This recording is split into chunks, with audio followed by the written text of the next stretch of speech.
What's up guys, this is Sean and today we are in Berkeley Uptown. Let's go!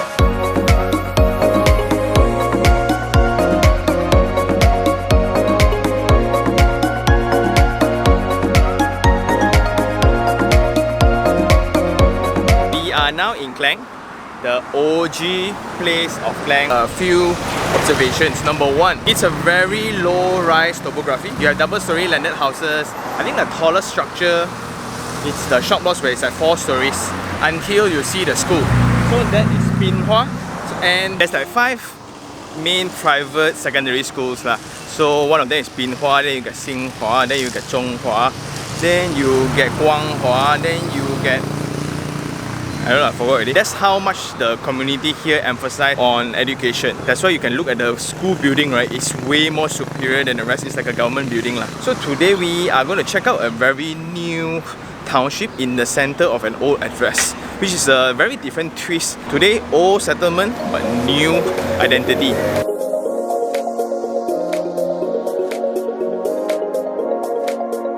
This is the master plan of the entire address. We are in this spot, Berkeley Uptown, and you can see the topography of the entire Klang, right? It's actually divided by this river. Hence, the main circulation pathway will still be this Kota Bridge. Because of that, this seems to be the concentration of all the commercials, and then you have the residential at the fringe. So that indirectly forms the entire township profile.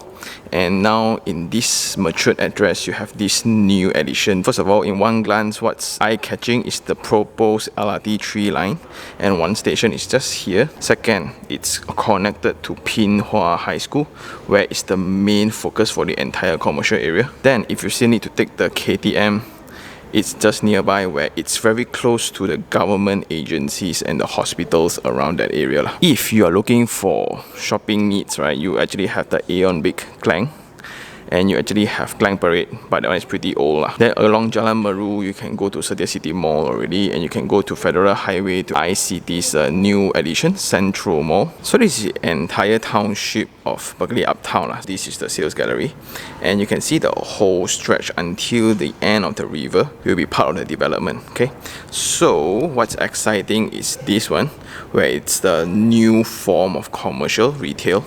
And today the main project that we're going to check out is actually this called Berkeley Uptown. Okay, there'll be future developments, and what's exciting, real exciting, is actually this 3 KDU International School. We have seen and it's proven that whatever developments that has schools, right, facilities like this tend to prosper a lot.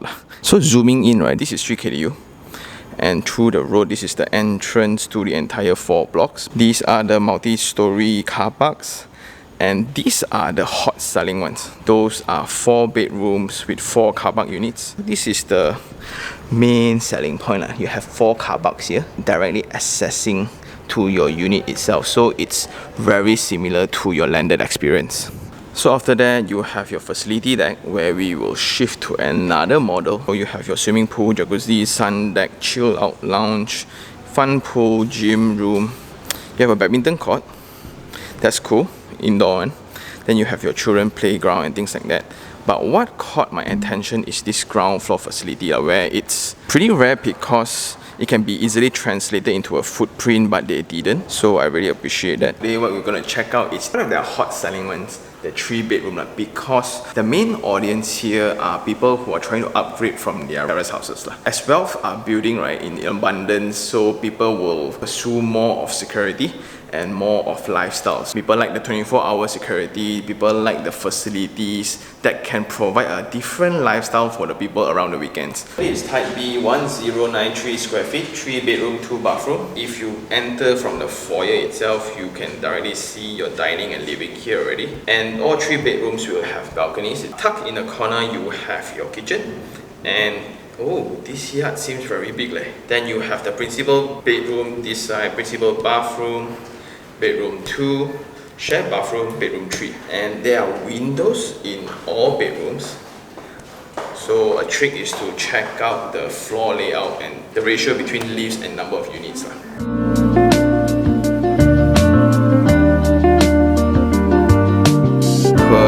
floor, there's 18 different units sharing 4 lifts in the center lah. So when you want to check out where's the refuse chamber, it's going to be most likely at the end. These are the voids where daylight can actually come in. You can see the 3 bedrooms all facing this side, which is the facility. 2 bedrooms are facing the river instead. What's great about the 3 bedrooms, right? Every unit is a corner unit.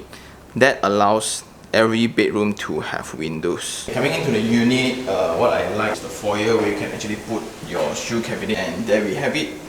The dining, the living in one glance facing the balcony. Ceiling height 10 feet, and tucked in the corner will be the kitchen. So for disclaimer, whatever you're seeing, right, is an ID furnish, but based on the sales assistant, the hood and hob kitchen cabinets top and bottom will be provided. And this is where you cook, this is where you prepare your food. This is the basin.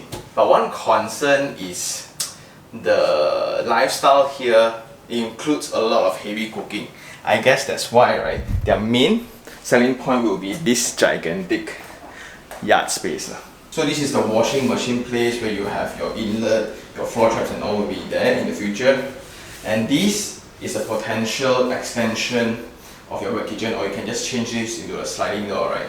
That it can be where you do all your dai chow already. Not only that, for a 3-bedroom laundry space, it's required, and you have this abundance of space to have your laundry corner. What I also appreciate are the windows, where this is the only source of ventilation and daylighting. Coming up from the kitchen will be your dining. And what I really like is also the width of the living room. You can really feel that it's at least 3 to 4 meters wide, and it's very sufficient for a family setting. Along with the high ceiling, you have your balcony. It's at least 1.1 meters high, and it's vertically arranged, so kids cannot just like climb up lah. So it's safe in that sense.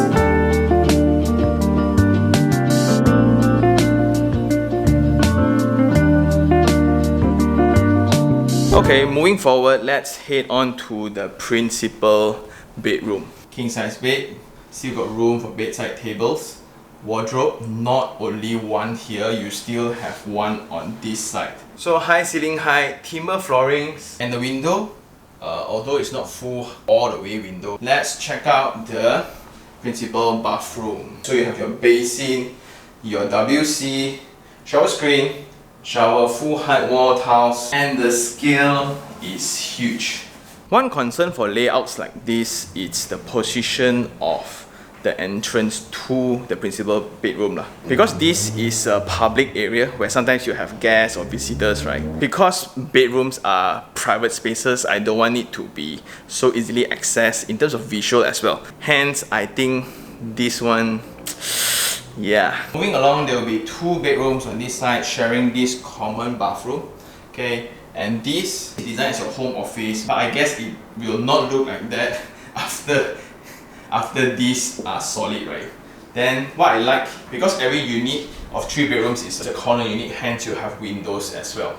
That's cool. And something about Klang, generally it's divided into 3 parts lah. How do you get to Klang? Basically, it's from the Federal Highway, from NKVE, and from Kesas Highway. So from Kesas Highway, you have your Bukit Tinggi, Padang Botanic area. Then in the central area, you have ICT, Bukit Raja, as well as Berkeley Uptown. Then for NKVE, you have your Eco Grandeur and Setia Alam. So Berkeley Uptown is in the center, and because of that strategic location, it seems to be one of the earliest settlement. Hence, you need to really live with the existing conditions lah.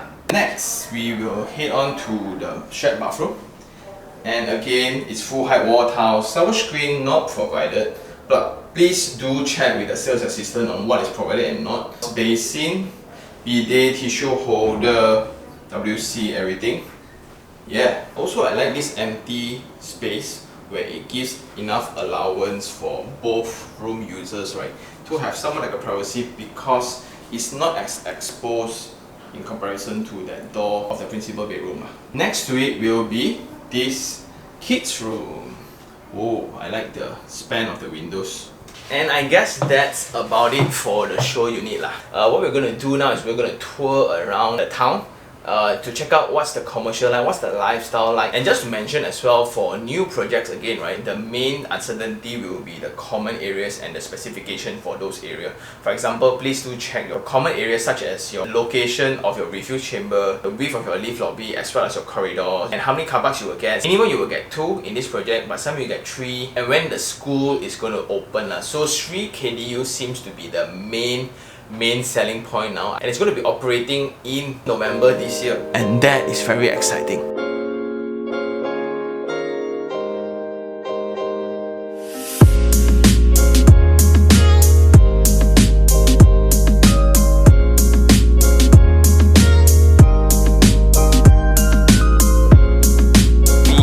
Along the Pin Hwa Secondary High School. So this is like a township tour where we just walk around and feel the site. I think the local authorities has managed to plan and realign all the circulation pathways. Now most of the roads, right, because of the traffic congestions, they turn most of it to a one-way road. And then one thing to notice is the very weird town planning, because it's one of the earliest settlements, so there was not much guidelines back then. Then you'll see some of the roads suddenly will be a dead end. Then you will see a very high 4-story shop lot. Next to it will be residential houses. Then next to it will be the brand new school. Then you have factories. Then you have empty land. Then yeah, so part of the issue with old township plannings, right, the only ways to control traffic were using traffic lights. There will be a lot of jams caused by it. So I think that's all for the visit, guys. It's now time for Sean take 3 on 3. 3 things I really like. Number 1 is the very old address. It means that there's existing population and existing commercial supports around it, where you have your school lah, your offices lah, your malls lah, and things like that, right? Because this seems to be the OG, the main town of Klang last time, and that's because of the main bridge connecting across the river lah. So in terms of commercial needs, I don't think there'll be any problem in comparison to new townships.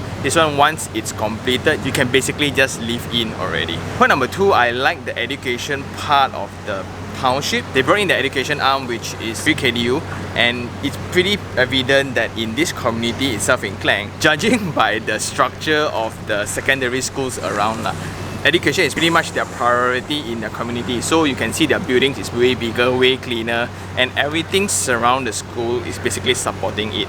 Hence, I think with the new international school, it's definitely going to generate a lot of hype around the address. Not only that, it's a walking distance from the new building over to Pin Hwa High School. Then you have the LRT station, which is along the same walking distance. Third thing I like will be the practicality of the layout. So when you go in, right, it's almost predictable. So for the 3-bedroom unit, every unit is a corner unit. So all 3 bedrooms have their own windows. That's awesome. I really enjoy the yard space because it suits the lifestyle of the people around here. More family focused, and you need a bigger kitchen. You want to convert that yard into a wet kitchen also can, and you have that big laundry space. 3 things I don't like. Number 1, the old town planning and the old infrastructures. Roads are narrow, hence you will have a lot of traffic congestions. Shop lots are old, and the circulation pathways is just all around the place. And there's nothing much that the developer can do, but the local authorities here, they have turned a lot of the roads into a Jalan Sahala, a one-way road to ease off traffic, right? But overall, it feels messy lah. Point number 2 would be the immediate surrounding next to the township. There's a lot of undeveloped raw land as well. That seems pretty scary. Last of all, this layout, this facade, this kind of treatment seems pretty normal, pretty standard. If you come to think about it, right, the main audience will be upgraders, people who are living in a landed terrace surrounding. Then they want to upgrade in terms of security and lifestyle. Now they want something new, but they will be pretty foreign to the concept of paying maintenance fees. Hence, I think the design is to minimize and to ease people into the stratified lifestyle. I think if that's the main objective, then I think they've done a good job. As you can see, very simple layout. Car parks are greatly emphasized. So I guess that's about it for this episode. It's a very different flavor. It's a very old, matured address, and the injection of a new building township and new school, new programs, new facilities, leveraging on the LRT as well. So you can see a lot of upgrading works. That's why you have some current congestion going on. That bridge, no joke. If you really like this episode, like it, share it, and even subscribe for more information like this. Until next time, this is Sean Tan. Ciao.